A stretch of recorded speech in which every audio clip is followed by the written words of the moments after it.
Mapagpalang araw mga ate at mga kuya. Welcome sa akin channel, ang Kuya ng Dineng.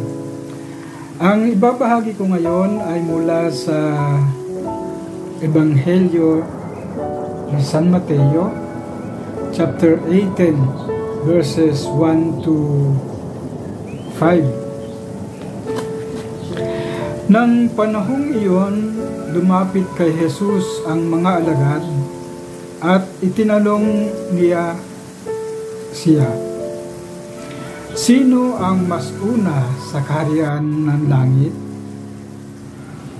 Tinawag ni Jesus ang isang maliit na bata at ipinagitna sa kanila at sinabi, "Sinasabi ko sa inyo na hanggang hindi kayo nagbabago at nagiging katulad ng maliit na bata, hindi kayo makapapasok sa kaharian ng langit. Ang nagpapakababa gaya ng maliit na batang ito, siya ang pinakamalaki sa kaharian ng langit.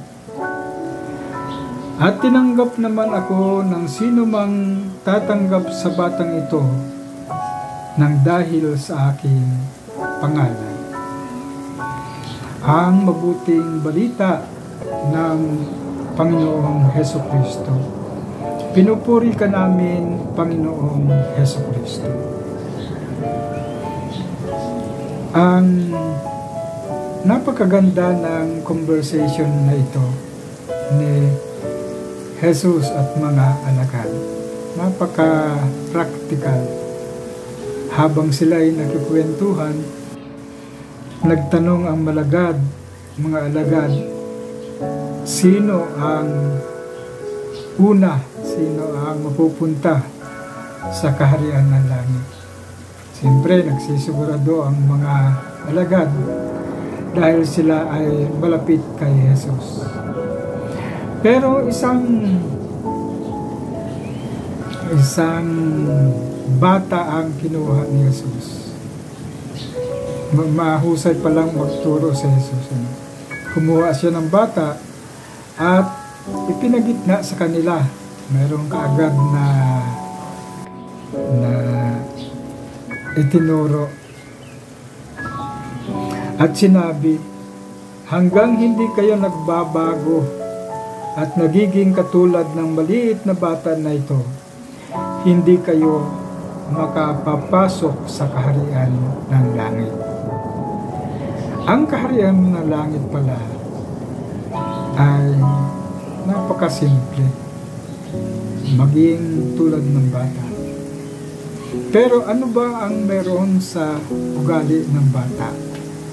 Ang ugali ng bata ay merong kasimplihan, hindi sinungaling, merong dependency sa Diyos, at may pagpapahalaga sa kanyang mga magulang.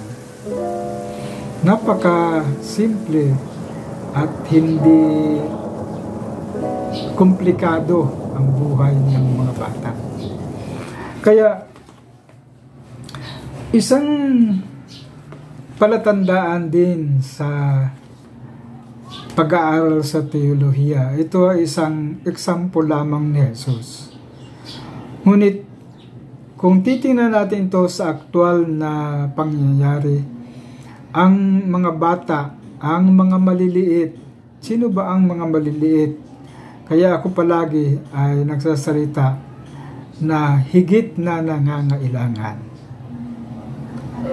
Tayo rin sa mundo ng YouTube ay nangangailangan at nagnanais din na madagdagan ang ating pampinansyal na pangangailangan. Kaya napakahalaga ng ano ang meron ang mga maliliit. Ang panawagan ay pagbabago. Kung hindi kayo nagbabago tulad nila, hindi kayo makakapunta sa kaharian ng Diyos. Ano ang ibig sabihin ng pagbabago?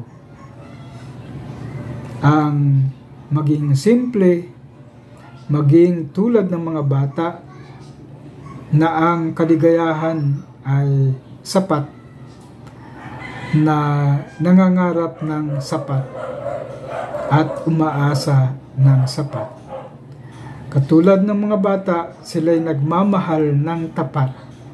Kaya ang tanong sa atin ngayon, tayo ba ay nagmamahal ng sapat at nagmamahal ng katulad ng sa mga bata? So ito po muna ang aking ibabahagi. Sana'y nakapulot tayo ng kaunting pagninilay dito sa salita ng Diyos.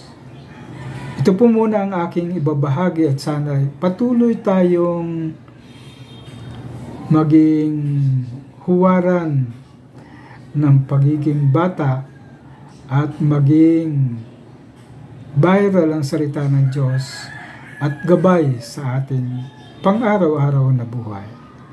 So God bless po and have a nice day sa ating lahat.